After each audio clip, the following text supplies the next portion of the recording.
कहानी सुनने से पहले एक बार प्रेम से बोलिए जय माता दी। बहुत वर्ष पहले की बात है। एक छोटे से गांव में एक गरीब भाला ब्राह्मण रहता था। वह देवी का परम भक्त था और नित्य ही दुर्गा का नाम 108 बार लिखे बिना अन्न जल कुछ भी ग्रहण नहीं करता था।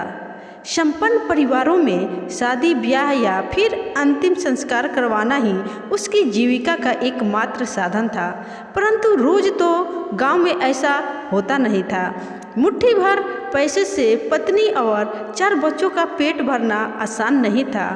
अक्सर वह दुर्गा माँ के आगे अपना दुखड़ा रोया करता था। हे दुर्गा माँ, मेरे ऊपर कृपा करो।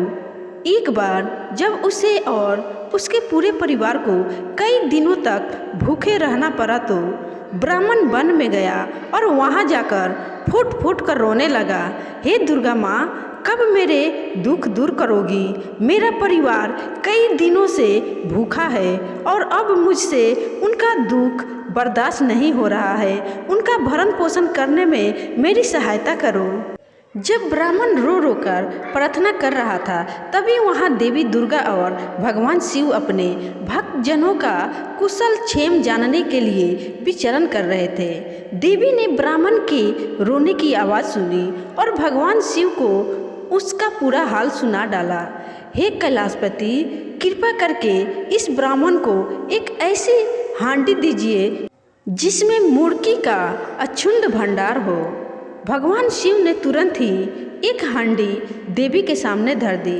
देवी ने ब्राह्मण को बुलाया और उसे वरदान देती हुई बोली, हे ब्राह्मण, तुम्हारी आराधना से मैं प्रसन्न हुई। यह हांडी लो। जब भी तुम्हें अन्न की आवश्यकता हो, इसे उल्टा करके हिलाना। जब तक तुम इसे फिर से सीधा नहीं कर दोगे, इसमें से स्वादिष्ट मुर्गी गिरती रहेगी। इससे तुम अपने परिवार का पोषण भी कर सकोगे और जीविका उपार्जन के लिए बेच भी सकोगे। अंधा तिरेक में ब्राह्मण ने देवी को प्रणाम किया और अपने परिवार को यह वरदान दिखाने घर की ओर भागा। रास्ते में वो कुछ ही दूर पहुंचा था कि उसके मन में सवाल आया कि हांडी सचमुच अपना काम करेगी भी या नहीं। उसने हांडी को उल्टा किया तो क्या देखता है, हांडी से बहुत बढ़िया मुर्गी निकल रही है। मुर्गी को गमछे में बांध कर वह आगे निकल पड़ा। दोपहर हो चली थी और ब्राह्मण के पेट में चूहे दौड़ रहे थे, पर उसने ना तो स्नान किया था, ना ही पूजा अर्चना ही की थी। उस पर पोटली में बंधी मुर्गी उसकी भूख को और भड़का रही थी। पास में ही एक सराय थी। ब्राह्मण अंदर गया और सराय के स्वामी से हांडी संभाल कर रहने के लिए बोला। उसके बाद वह नहाने के लिए चला गया। अब सराय वाला सोचने लगा कि आखिर इस साधारण सी हांडी के लिए ब्राह्मण इतना चिंतित क्यों है। उसके पास कई तरह के ग्राहक आए थे, लेकिन किसी ने भी इस तरह हांडी को संभाल कर रखने की फरमाइश नहीं की थी। वह हांडी को उलट पलट कर देखने लगा, पर उसे खाली पाकर सराय वाला बहुत निराश हुआ।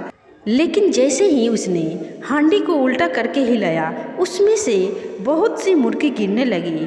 उसने अपनी पत्नी और तीनों बच्चों को झट से बुलाया और पलक झपकते ही सराय के सब बर्तन और मर्तबान मुर्गी से भर गए।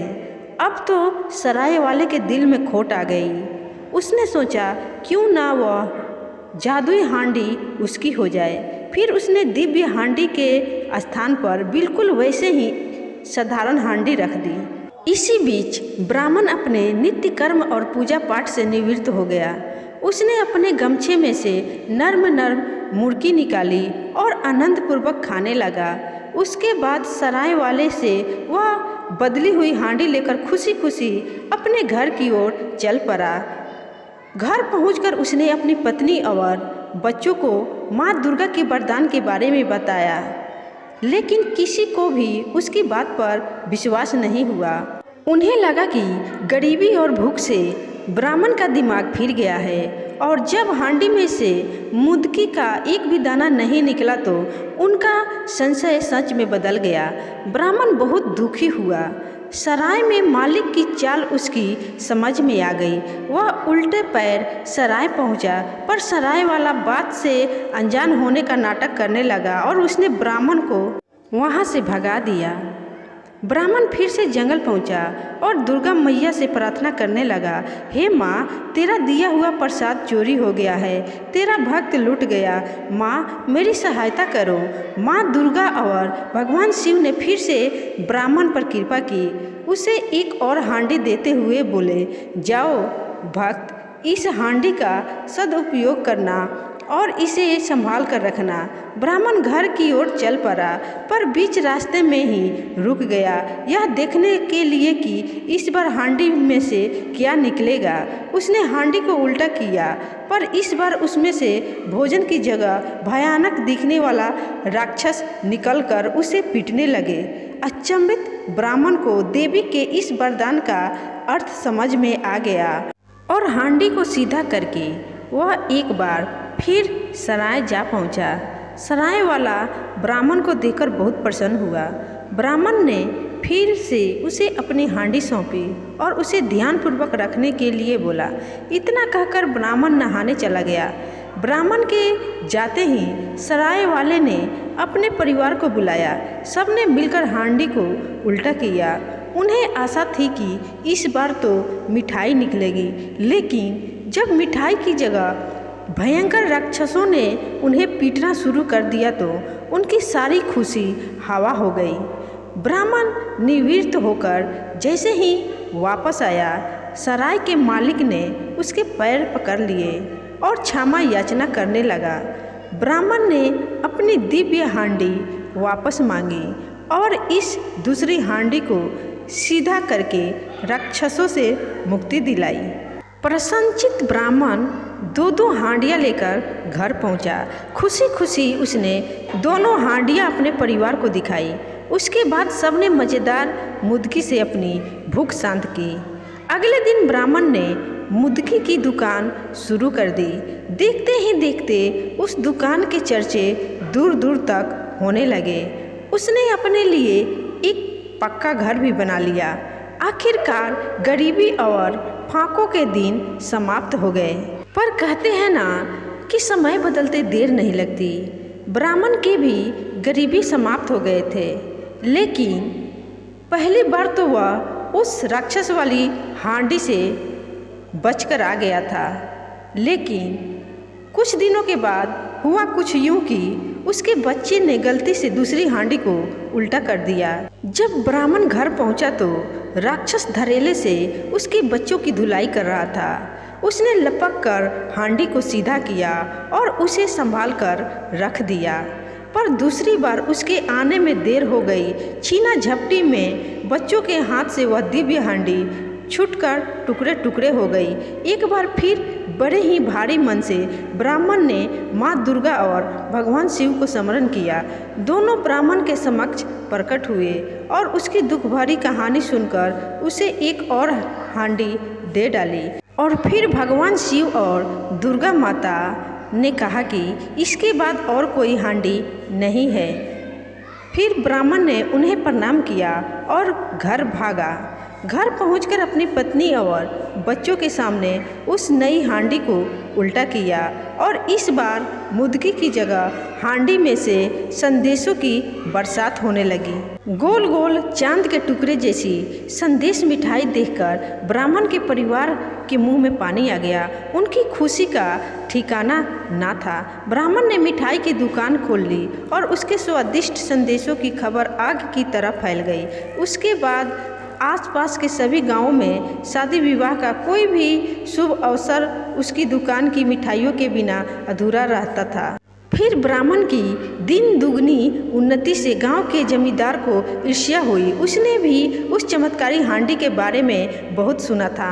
मन ही मन उसने तय कर लिया कि उस हांडी को वह किसी भी तरह हासिल करेगा। जमींदार के बेटे की शादी जल्दी ही होने वाली थी।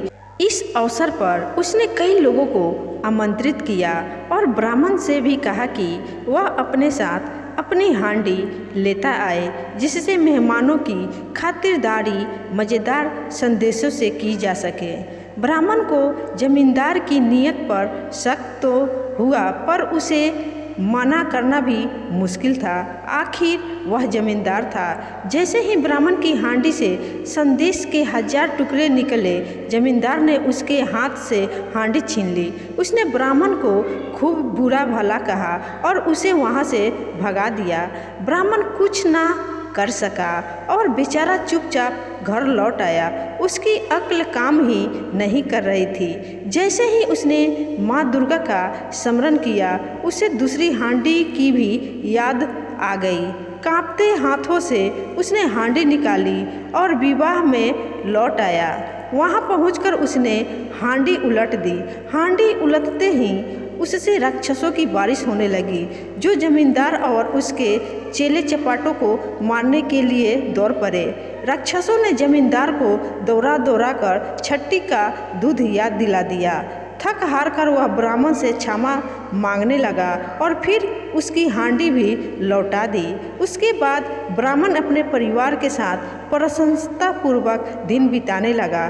तो दोस्तों, ये थी दुर्गा माँ की चमत्कारी कथा। आपको कैसी लगी कमेंट करके ज़रूर बताना और कमेंट में जय माता दी ज़रूर लिखना और भोलेनाथ की भी जय ज़रूर लिखना। धन्यवाद।